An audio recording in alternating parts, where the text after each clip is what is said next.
ప్రియమైన దేవుని పిల్లరా, ఈ యొక్క దినంలో మన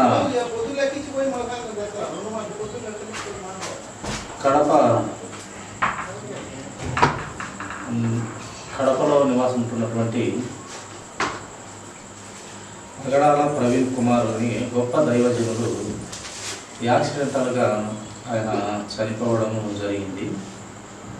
చాలా గొప్ప సేవకుడు, ఎంతో ఆత్మలను రక్షించినవాడు, దేవుని సత్యాన్ని విపరీతముగా ప్రజల హృదయాలకి చేర్చినవాడు. ఆయన మన బైబిల్ గ్రంథంలోనే పట్టు కలిగినవాడు కాక ఇతరత్ర గ్రంథాలను కూడా, ఖురాన్ కానివ్వండి, హైందవ సంబంధమైన గ్రంథాలు కానివ్వండి, అన్నిటిలో జ్ఞానం సంపాదించుకొని ఆయన దేవుని వాక్యాన్ని అనర్గళంగా మాట్లాడగలిగి ఎంతోమంది ఆత్మలను సత్యంలోకి మళ్లించిన గొప్ప దైవజనుల్లో ఒకరు ఈ యొక్క దినము యాక్సిడెంట్లో చనిపోయాడు. ఆయన కడప నివాసి, హైదరాబాద్లో ఉంటారు. దేవుని సేవ ఫలితంగా చేయబడుతూ వాడబడుతూ దేవుని పని నిమిత్తమే ఆయన రాజమహేంద్రవరంలో ఆ యొక్క ఏరియాలో గోదావరి పోర్టు అక్కడ ఒక బ్రిడ్జి దగ్గర ఆయన యాక్సిడెంటల్గా ఒక బుల్లెట్ బండి మీద పోతూ నిదానంగానే పోయినాడంట.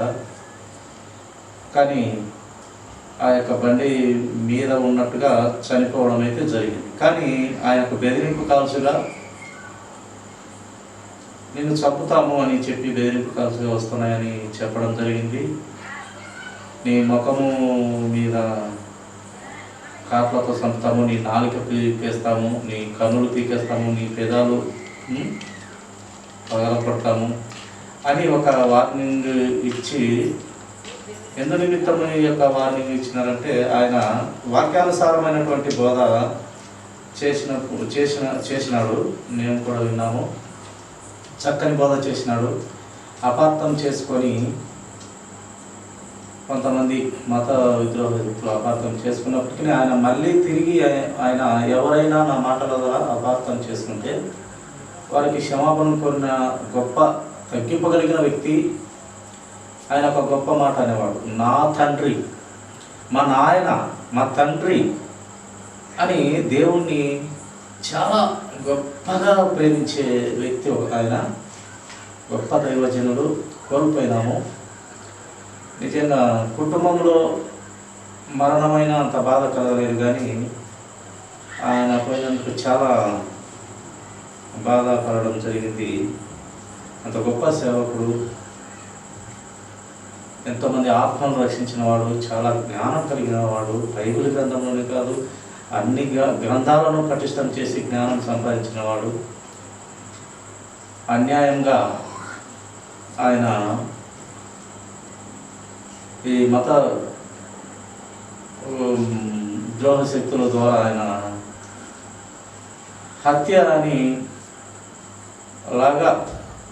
హత్యలాగా ఆయన ఆ యొక్క పరిసరాల్లో కనపడుతూ ఆయన మతానికి అయితే మరణం అయిపోయినాడు. ప్రియుల యొక్క ఈరోజే ఆయన పోస్ట్ మార్టం ముగించుకొని ఆ యొక్క గోదావరి పోర్టు దగ్గర, ఆ బ్రిడ్జి దగ్గర రాజమహేంద్రవరంలో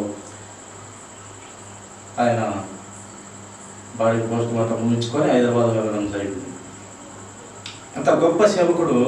నిజంగా ఆయన, నేనైతే ఆయనను చూడలేదు, కానీ ఆయన మెసేజ్లు నేను చాలా చూస్తూ ఉంటాను. చాలా గొప్ప సేవకుడు, చాలా వాక్య జ్ఞానం కలిగిన వాడు, ఎంతోమందికి ఆదర్శం, గొప్ప మాదిరి కలిగిన జీవితం. ఇద్దరు ఆడపిల్లలు, మళ్ళీ ఇద్దరిని దత్తపు ఆడపిల్లలను తీసుకున్నాడు. మళ్ళీ 10 మందిని దత్తపు పిల్లలను తీసుకొని ఆయన పోషిస్తూ వచ్చినాడు ఆయన సొంత ఖర్చులతోని. ఆయన దేవుని సేవ కాకుండా మళ్ళీ ఆయన కొన్ని ఫ్యాక్టరీలకు అధిపతిగా ఒక 200 మంది అధికారిగా ఉన్నటువంటి గొప్ప దైవజనుడు లేకపోవడం నిజంగా చాలా దురదృష్టకరం. మనకు మతానికి దేవుని చిత్తంలో భద్రం చేయబడిన వ్యక్తిగా ఆయన కాలం ముగించుకొని ఆయన వెళ్ళడం జరిగింది. మనకు చాలా బాధ అయినప్పటికీ దేవుని సన్నిధికి వెళ్ళినటువంటి పిల్లలు ఆయన భక్తుల మరణము యెహోవాకు చాలా ఇష్టం. భక్తుల మరణం యెహోవాకు ఇష్టం కనుక ఇష్టమైన వారిని ఆయన తెలుసుకుంటాడు. కనుక ఆయన చక్కగా దేవుని సన్నిధికి వెళ్ళినాడు. అలాగే ఆయన అంత సేవ చేస్తూ అంతమంది ఆత్మను రక్షిస్తూ దైవ జ్ఞానంతో చక్కగా నవ్వుతూ దేవుని వాక్యాన్ని ఎంత చక్కగా వివరిస్తాడంటే అంత చక్కగా వివరిస్తాడు. అటువంటి కుటుంబ సభ్యులకు, తన బంధుమిత్రులకు, రక్త సంబంధికులకు ఇంకా ఎంత బాధ ఉంటుందో ఆ యొక్క కుటుంబాన్ని దేవుడే ఆదరించాలి వాక్యంతో అని తెలియపరుచుకుంటూ ఆ గొప్ప దైవజనునికి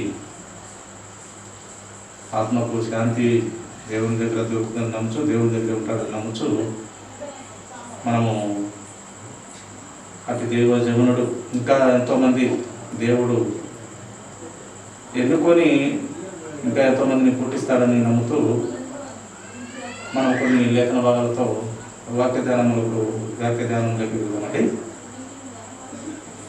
ప్రియమైన దేవుని సంగమా, ఇందాక చదువుకున్న లేఖన భాగము కీర్తన గ్రంథము 9వ అధ్యాయము 17వ వచనం చదువుకున్నాము.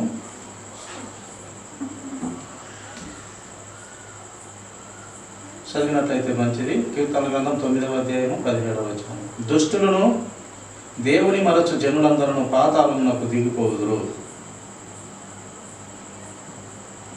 చిన్న చూడండి, దుష్టులు దేవుని మరచు జనులందరూ పాతాళమునకు దిగిపోదు. దేవుణ్ణి ఎప్పుడైతే మనం విడిచిపెట్టే వారిగా ఉంటామో అప్పుడు మన బ్రతుకు ఎలా ఉండబోతుంది అని దేవుడు తెలియపరుస్తున్నాడు. దేవుని మరిచే జనులు దుష్టులు పాతాళమునకు దిగిపోయే పిల్లలంగా ఉంటున్నాం.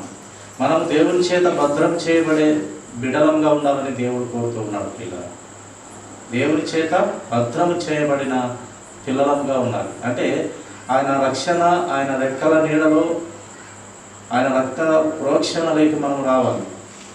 అలా రావాలంటే యేసుక్రీస్తు ప్రభువారి నిజమైన దేవుని కుమారుడని ఏ ఆత్మ ఒప్పుకుంటున్నో ఆ ఆత్మ నశింపగా నిత్య జీవం పొందుకొని, ఆయన కృపను పొందుకొని, ఆయన వరం పొందుకొని, పరిశుద్ధాత్మ అనే వరము హృదయంలోకి వస్తుంది. ఎప్పుడైతే ఆయనను సొంత నోటితో ఒప్పుకొని, ప్రభువుని ఒప్పుకొని పాప క్షమాపణ నిమిత్తము బాప్తీసం పొందుకుంటాము, అప్పుడు ఆయన వరం పొందుకుంటాము, పరిశుద్ధ ఆత్మదేవుని వరము పొందుకుంటాము.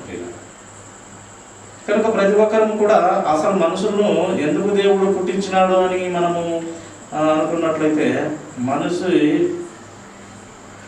దేవుడు ఆలోచనలో బ్రతకడానికి మనిషిని పుట్టించినాడు. దేవుని ఆలోచనలో మాత్రమే బ్రతకడానికి మనిషిని పుట్టించినాడు. ఏంటి ఆ దేవుని ఆలోచన అంటే, ఈ లోకంలో ప్రతి విధమైన హేయమైన వస్తువులతో పాటు ప్రతి విధమైన హేయ సంబంధమైన పాపములతో కూడుకున్న ప్రతి విషయాల్లో అన్ని దేవుడు ఈ యొక్క భూమి మీద పెట్టి ఉన్నాడు. మంచి పెట్టాడు, చెడ్డ పెట్టాడు. మంచిని చూపిస్తున్నాడు, చెడ్డను చూపిస్తున్నాడు. మంచిదానికి ఇది పరిస్థితి, చెడ్డదానికి ఇది పరిస్థితి అని తెలియచెప్పి ఈ లోకంలో ఇదిగో నా నోటి మాట ద్వారానే బ్రతకండి, మిమ్మల్ని కన్నది నేను, తల్లి గర్భంలో లేనప్పుడు మిమ్మల్ని నిర్మించుకున్నది నేను, మీరు కేవలం ఇద్దరు భార్యాభర్తలకు మాత్రమే మీరు అనుకుంటే పుట్టలేదు, నేను నిర్మిస్తే మీరు పుడుతున్నారు అని దేవుని వాక్యం మనకు తెలియపరుస్తూ వస్తుంది. కనుక మనము మనుషులమైన మనమందరము కూడా దేవుని నీతినైతే మనము నెరవేర్చలేము, కానీ ఎవరు నీతిమంతులమైతే కాదు. కానీ అందరము పాపం చేసి దేవుడు అనుగ్రహిస్తున్న ఆ మహిమను పొందలేకపోతున్నాము. కానీ ఈ లోకంలో ఎలా బ్రతకాలి, బ్రతకకూడదు అనేది దేవుడు గ్రంథంలో ఆయన ఆజ్ఞలను, కట్టడు, విధులు పెట్టి ఇలాగ బ్రతకాలి అని తెలియపరుస్తూ వచ్చినాడు. సత్యంగా బ్రతకాలి, యథార్థతగా నీతిగా బ్రతకాలి. అప్పుడు నీవు ఈ చిన్న జీవితంలో ఈ 60-70 సంవత్సరాలలో నీవు దేవుడికి ఇష్టంగా దేవుడు నోటి మాటల ప్రకారం బ్రతికినట్లయితే నీకు ఎక్కువ జీవితంలో ఇంకా నీకు మంచి జీవితము పరలోక రాజ్యంలో నా దగ్గర ఉన్నది. అందుకే దేవుడు భూమి మీద కొన్ని దినాలు పెట్టి ఎక్కువ దినాలు తన దగ్గర పెట్టుకోబోతున్నాడు. భూమి మీద కొంచెము సంవత్సరాలు పెట్టి ఎక్కువ సంవత్సరాలు తన దగ్గర ఉండాలని, నరులారా మీరు మళ్ళీ తిరిగి నా వద్దకు రావాలని ఏదో ఒక తల్లి గడుపులో దేవుడు పెడుతూ ఉన్నాడు. దేవుడు ఏదో ఒక తల్లి గడుపులో పెట్టి భార్యాభర్తలుగా తయారు చేసి వాళ్ళకు ఒక పిల్లలుగా స్వాస్థ్యముగా ఆస్తిగా వాళ్ళకి ఇచ్చి ఆయన వాక్యం ఇచ్చి ఇలాగ బ్రతకాలి అని తెలియపరుస్తూ ఉన్నాడు. దేవుని భయం కలిగి బ్రతకాలి, దేవుని చిత్తంలో బ్రతకాలి, దేవునికి లోబడి బ్రతకాలి. ఎలా బ్రతకాలో మన యేసుక్రీస్తు ప్రభువారు చూపించారు. మహాభక్తులు ప్రవక్తలు బ్రతుకును చూపించారు. నీతిగా బ్రతికిన వారు ప్రవక్తలు ఉన్నారు. అలాగే ప్రవక్తలలోనే నీతి లేకుండా బ్రతికిన వారు ప్రవక్తల్లోనే ఉన్నారు. భక్తులుగా చక్కగా బ్రతికిన వారు ఉన్నారు. భక్తిహీనులు సరిగా బ్రతకకుండా ఉన్నవారు ఉన్నారు. ఎందుకు ఇవన్నీ కూడా దేవుడు పెట్టినాడంటే మనకు బుద్ధి జ్ఞానం కలుగుటకు ఈ గొప్ప గ్రంథం దేవుడు మన చేతికి ఇచ్చినాడు. ఏది ఏమైనప్పటికీ మనము దేవుని వైపుకు తిరిగి మనం బ్రతికేది దేవుడు మన వైపుకు తిరుగుతాడని దేవుని వాక్యం మనకు సెలవిస్తుంది. మీరు నా వైపుకు తిరిగితే నేను మీ వైపుకు తిరుగుతాను అని దేవుని వాక్యం మనకు సెలవిస్తుంది. ఎప్పుడైతే ఒక మనిషి దేవుడి మీద ఆధారపడి బ్రతుకుతూ వస్తాడో దేవుడు వారిని అన్ని విషయంలో చెప్పుకుంటూ నడక నేర్పిస్తూ వేలు పెట్టి నడిపిస్తూ చక్కగా ఆయన క్రమంలోకి తీసుకొని వస్తాడు. ఆయన ఇలా ఉండాలి నా బిడ్డ, నా సహోదరుడా ఇలా ఉండాలని క్రమం నేర్పుతాడు. ఆయన వేలు పెట్టుకొని నడిపించి ఆ క్రమం మనం ఈ లోకంలో నేర్చుకొని ఈ కొద్ది సంవత్సరాలు దేవునికి నమ్మకంగా బ్రతికితే చాలా సంవత్సరాలు దేవుని వద్ద ఆ పరిశుద్ధుల వద్ద ఆ నాశనం కాని పట్టణం వద్ద మనము మంచిగా అక్కడ చాలా యుగాలు తండ్రితో ఉంటాం. కనుక దుష్టులను దేవుని మరుసు జనులందరూ కూడా పాతాళంలోకి దిగిపోతారు. దేవుని మరువని జనులు దేవుని దగ్గరకు వెళ్ళిపోతారు. ప్రియులారా, దేవుని మరువకుండా దేవుని పని చేస్తూ దేవుని కోసం బ్రతుకుతూ ఉన్నవారు దేవుని దగ్గరికి వెళ్తారు. దేవుని మరిస్తే పాతాళంకు వెళ్తారు. చూడండి, ద్వితీయోపదేశ కాండము 8వ అధ్యాయం 19వ వచనం మాట చదువుకున్నాము.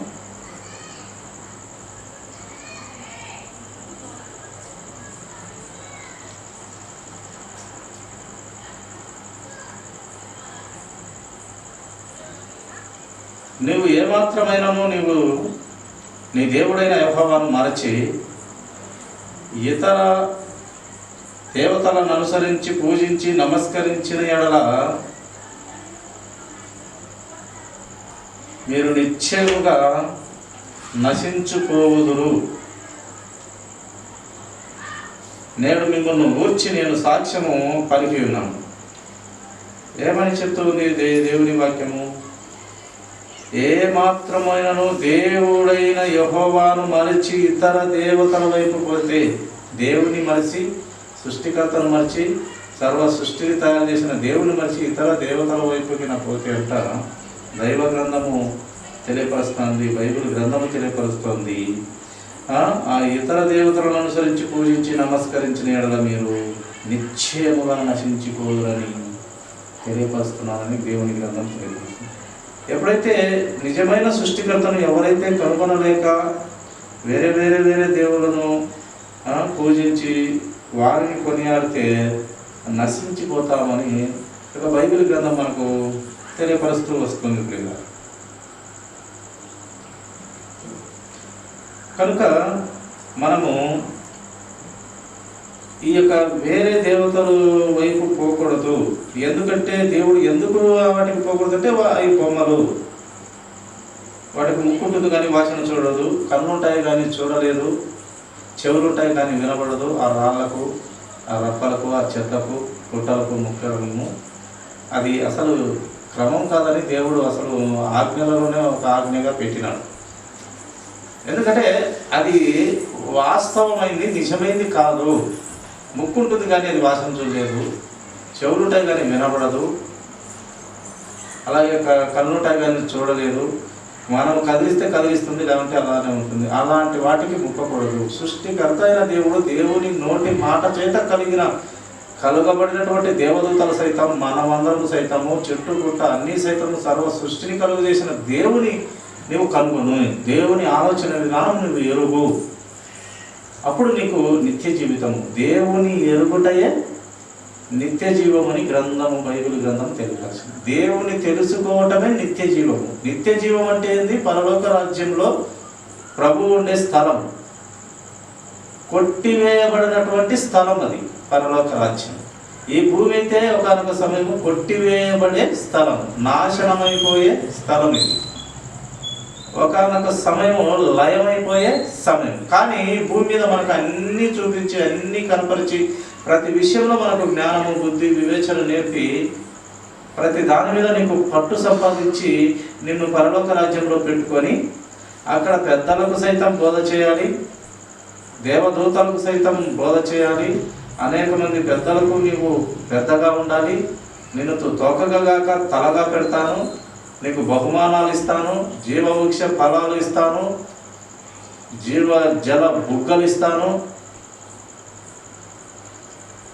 అలాగే నీవు చక్కగా దేవునితో నడిచినట్లయితే, దేవుని వాక్యముతో కట్టబడి దిద్దబడి నడవబడినట్లయితే నా సింహాసనం కూడా ఇస్తానన్న గొప్ప దేవుడు ఆయన. ఆయన జీవం కలిగిన దేవుడు. ఈ రాళ్ళు పుట్టలు ఇవన్నీ కూడా జీవం లేనటువంటి దేవుడు. అందుకే ఆయన ఆజ్ఞలో ఒకటిదైనా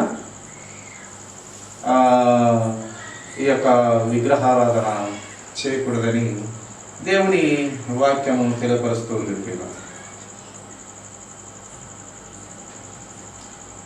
అదే చూడండి, సామెతల గ్రంథము 78వ అధ్యాయము మాట చదువుకున్నామండి.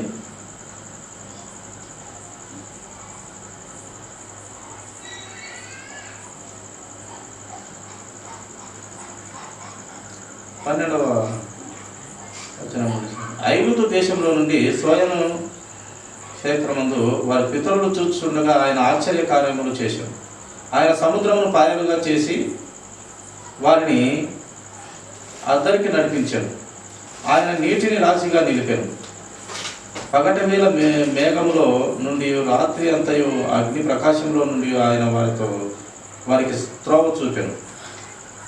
ఆయన ఆ యొక్క సముద్రాన్ని పాయలుగా చేసి, నీటిని రాశిగా పోసి, గోడలుగా కట్టి ఆ ఇశ్రాయేలు ప్రజల్ని నడిపించాడు అవతలికి. వెనక చూస్తే ఐగుప్తుల సైన్యము వెంబడిస్తున్నారు, ముందు చూసే సముద్రం ఉంది.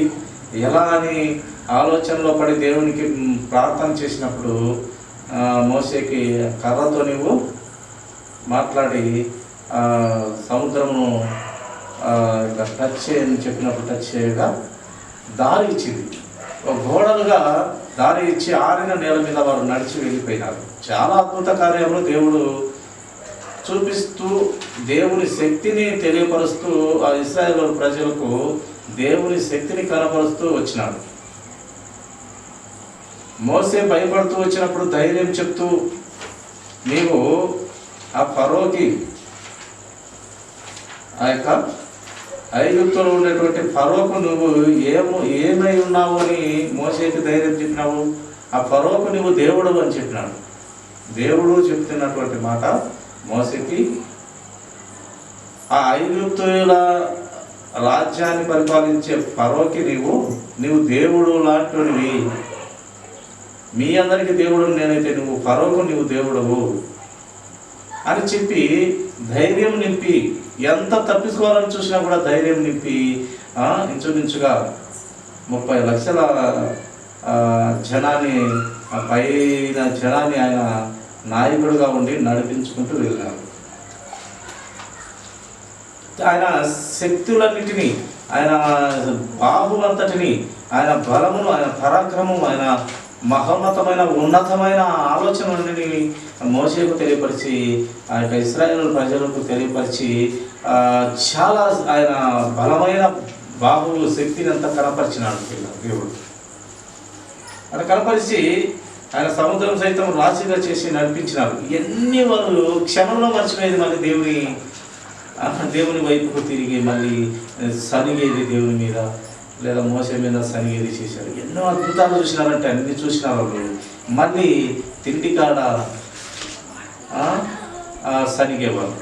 మేము సర్పిడి కూరలు తినలేకపోతున్నాం, మాకు మాంసం కావాలి, ఈ నీళ్ళు లేక చచ్చిపోతే మేము అక్కడ ఉన్నా కూడా ఆ దేశంలో ఉన్న ఆ ఐగుప్తు దేశంలో ఉన్నా మేము బాగుండేది, అక్కడ ఆయన కింద ఆ బానిసత్వం నుండి చచ్చిపోయినా పర్వాలేదు, కానీ ఈ యొక్క విలేకి తెచ్చి మమ్మల్ని సంపనికి తెచ్చిన వాళ్ళని రాళ్ళు చేత పట్టుకొని మోసే మీదకి తిరగబడి సరిగినట్టుగా మనం చూస్తాం గ్రంథంలో. ఎన్ని అద్భుతాలన్నా చేయి చూపిని వీళ్ళు అప్పుడప్పుడు దేవుని వైపుకు తిరుగుబాటు, మోస వైపు తిరుగుబాటు చేసుకున్నట్టుగా మనం చూస్తాం. అలాగే ఆ ఐగుప్తులో కూడా కఠినం చేసుకున్నాడు. ఎన్ని భయంకరమైన 10 తెగుళ్ళు భయంకరమైన పెట్టినా ఆ యొక్క ఎలాగో కఠినం, హృదయం కఠినమైనో వీళ్ళు ఇవన్నీ అద్భుత కార్యాలని చేసి ఇశ్రాయేలులు నమ్మకపోగా వీళ్ళు సరుగుతూ ఉంటే వాళ్ళ మీద తెగుళ్ళని వేసి వాళ్ళు తట్టుకోలేకపోయి దేవుని వాళ్ళు ఆయన హృదయము కఠినపరిచి వాళ్ళు దేవుని శక్తి తెలుసుకోలేక చివరకు మొత్తానికి మరణంతో ఇంకా ఈ తెగుళ్ళన్నీ పోయి ఇంకా మరణాలతో పెట్టి ఇంకా ఇప్పటికైనా మారుతావా లేదా అన్నప్పుడు అప్పుడు పరవ గురించి సరే మీరు వెళ్ళనైనా నమస్కారం అని చెప్పేసి అందరినీ పంపించడం జరిగింది. పంపించిన కాసేపటికి మళ్ళీ పరవ మనసు మారి మళ్ళీ ఎమ్మడించడం జరుగుతుంది. ఎమ్మడించినప్పుడే ఈ యొక్క సముద్రమును పాయలు చేసేవారు దాటుకున్నట్టుగా మనం చూస్తాము. ఆ పరవ సైన్యము సముద్రములో కలిసిపోయినట్టుగా చనిపోయినట్టుగా మనము చూస్తాం. ప్రియులారా చూడండి, మరి యొక్క దేవుని ఆలోచన గమనిస్తాము.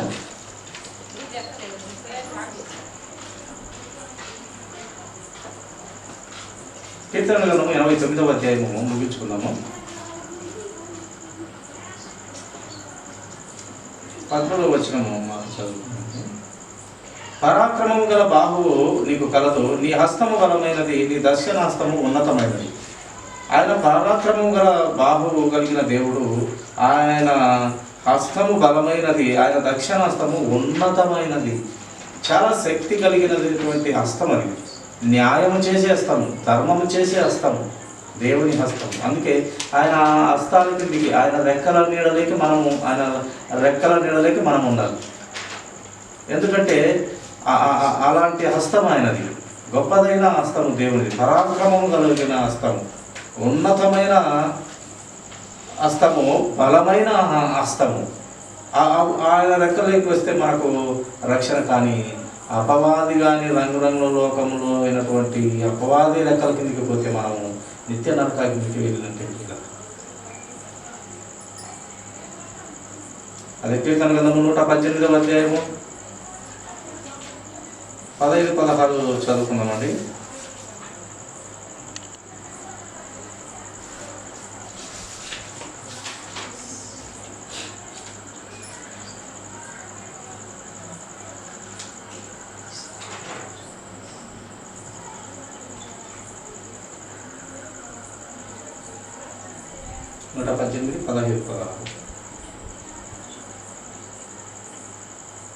నీతిమంతుల గుడారంలో రక్షణను గూర్చిన ఉత్సాహ సునాదం వినపడను. యెహోవా దక్షిణాస్తము సాహస కార్యములను చేయను. ఆయన ఎన్నో సాహస కార్యములు చేసినాడు. ఆయన దక్షిణ హస్తంతో ఎన్నో సాహస కార్యాలు చేసినాడు.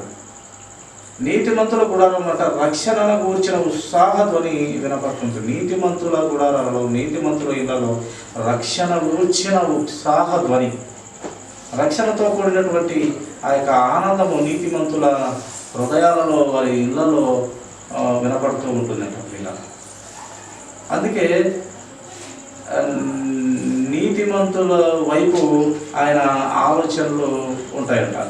నీతిమంతుల వైపు ఆయన ఆలోచనలు ఉంటాయి. అందుకే చూడండి, ఆయన మాట భావించినాడు. యెషయా గ్రంథంలో 59:1 మాట చూస్తాం చూడండి. 59వ అధ్యాయము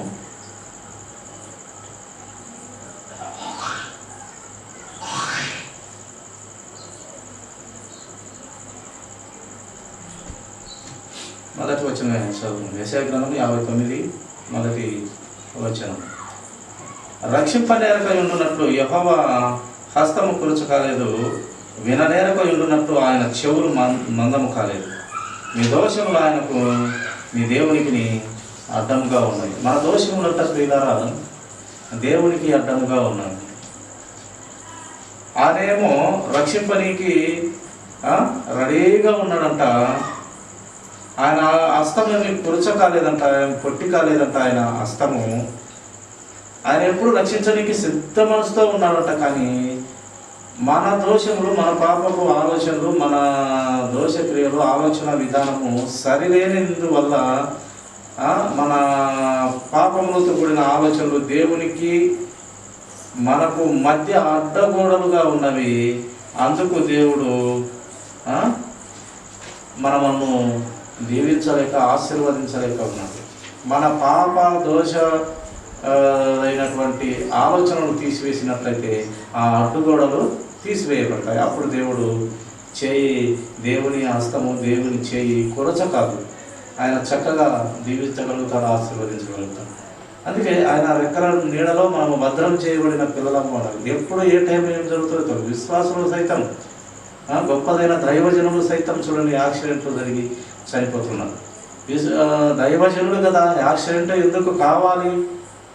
దేవుడు అంత గొప్ప దైవజనుడిని ఎందుకు కాపాడలేకపోయినాడని క్రైస్తవులు కానీ ఎవరైనా అనుకోవచ్చు. అదే ఈ యొక్క అన్యమతస్తులు ఆ యొక్క మెసేజ్లో పెడుతూ ఉన్నారు. మీ దేవుడు కాపాడమను, గొప్ప దైవజనుడు కదా, తిరిగి లేపమను అని ఆ యొక్క పగడాల ప్రవీణ్ కుమార్ గారిని చనిపోయినాడు కదా యాక్సిడెంట్లో, లేపమను అది ఇదని ఎగతాళి పూర్వకమైనటువంటి మెసేజ్తో ఇబ్బందికి గురి చేస్తున్నారు క్రైస్తవులు. కానీ దేవుడు ఆయన ప్రణాళిక చాలా గొప్పది. ఆయన మరణం ఇచ్చినాడంటే ఇంకా ముందు ముందు జరగబోయే పనులలో ఆయన ఇంకా ఎన్నో కొన్ని చూడకూడనిటివి చూడకుండా ఉండు నిమిత్తము నీతిమంతులను ఆయన పిలుచుకుంటాడని దేవుని వాక్యం వ్రాయిస్తూ వచ్చినాడు. నీతిమంతులనంట కొన్ని విషయాలు చూడకుండా ఉండేదానికి కొంతమంది నీతిమంతులను ఏదో ఒక రకంగా ఆయన పిలుచుకుంటాడంట.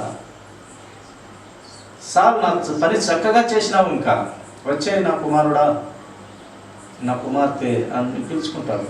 చూడండి, ఇంతకుముందు కూడా ఇంకొక యవ్వనస్తుడు దేవుని మందిరములో సొంతంగా ఆయన పాట రాసి పాడుతూ మధ్యలో చనిపోయినాడు. అతనికి కూడా ఆయన తల్లిదండ్రులు ఎంత బాధపడినారంటే ఎంత బాధపడినారు. కానీ అది ధైర్యంతో దేవుడు పిలుచుకున్నాడు. ఇక్కడ కొద్ది సంవత్సరాలే, కానీ దేవుని దృష్టిలో ఎక్కువ సంవత్సరాలు అవి. ఈ పగడాల ప్రవీణ్ కుమార్ అని ఆయన ఇప్పుడు చనిపోయిన ఆయనకు 55 సంవత్సరాలే. అయినప్పటికీ దేవుని దృష్టిలో చాలా ఎక్కువ సంవత్సరాలు అవి.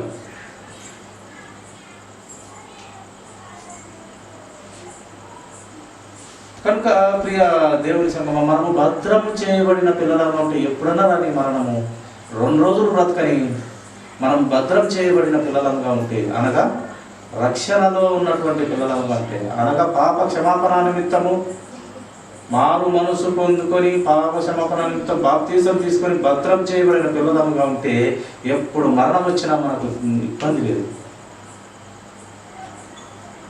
ఒక సేవకుడు అంట ఎక్కడో ఒక కూతురు కొడుకు ఉంటే ఇద్దరికి చిన్న యాక్సిడెంట్ జరిగితే ఇద్దరు కొంచెము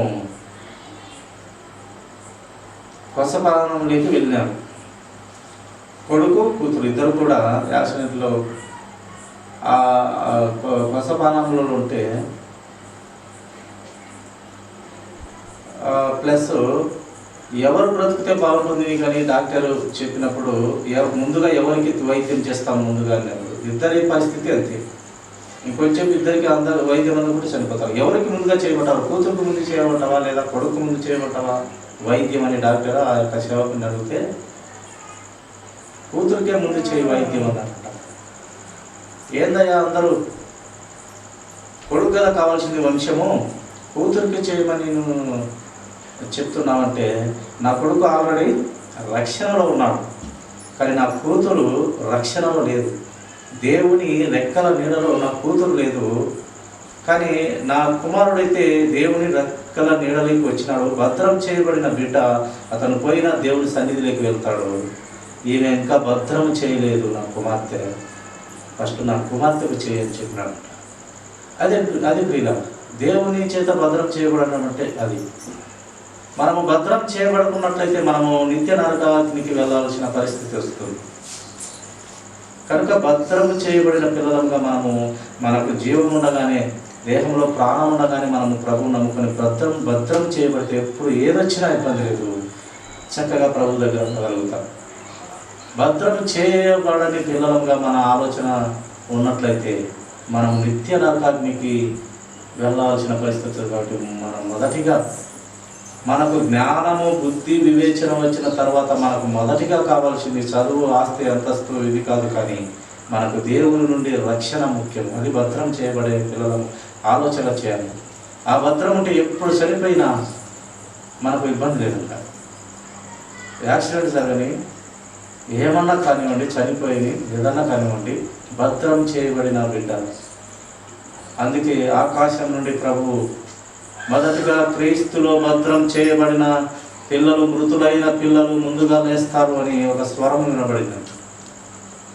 మృతులైన పిల్లలు, క్రీస్తునందు మృతులైన పిల్లలు, భద్రం చేయబడిన పిల్లలు మొదటిగా లేస్తారు.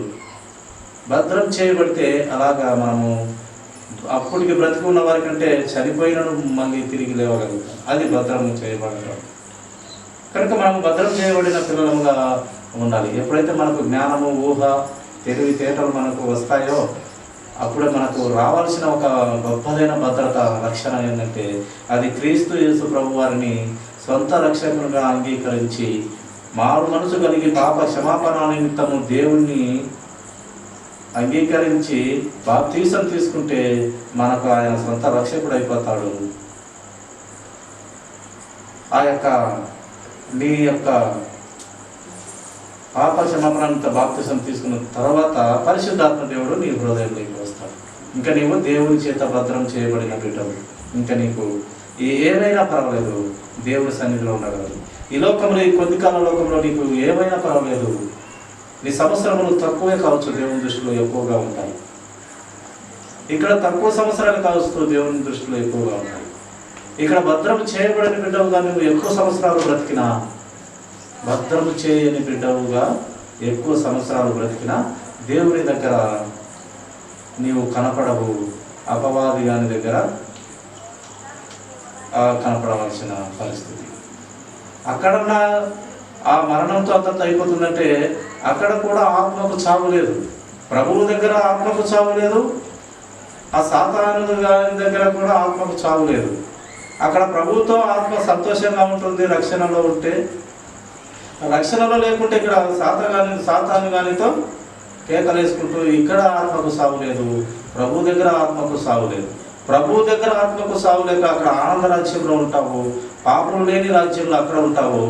ఇక్కడ భద్రము చేయబడుకున్నట్లయితే నిత్య నరకాగ్నిలో అగ్ని ఆరదు, పురుగు సావదనే ప్రాంతంలో నువ్వు యాతన పడాల్సిన పరిస్థితి వస్తుంది. కనుక ప్రియ దేవుని సంగమ, దేవుని పిల్లల, మనము అందరం కూడా చక్కని ఆలోచన కలిగి, జ్ఞానం వచ్చిన ఆలోచనలో రెక్కలు వచ్చిన మా పిల్లలకు అంటారు కదా, ఎప్పుడైతే జ్ఞానబుద్ధి వివేచనలు కలిగిన ప్రతి బిడ్డ కూడా దేవుని రెక్కల నీడలైనటువంటి రక్షణ పొందుకోవాలి. రక్షణ చాలా విలువ కలిగింది. ఎంత డబ్బులు పెట్టి కొన్నా కూడా దొరకనటువంటిది దేవుడు ఉచితంగా ఇస్తున్న దాన్ని మనం అంగీకరించి దేవుడు అనుగ్రహిస్తున్న కృపను, మహిమను మనం పొందుకొని, ఆ వరాన్ని పొందుకొని నిత్య మహిమలో ఉండాలని దేవుడు కోరిన ఆ మాటను నెరవేర్చుకొని మనము ఆయన రెక్కల నీడలో ధన్యులమై ఉండాలి. ప్రియుల దీనులమై ధన్యులమై ఉండాలి. అటు స్థితి దేవుని ప్రతి బిడ్డకును దయచేయను గాక. ఇంకొద్ది మాటలు దేవుడు దీవించును గాక. తల వచ్చినట్టు తెచ్చిన ప్రార్థన. ప్రేమ కలిగిన తండ్రి, ప్రభువా, నమ్మకమైన తండ్రి, స్తోత్రాలు. మాటలు మాతో మాట్లాడినందుకే స్తోత్రాలు.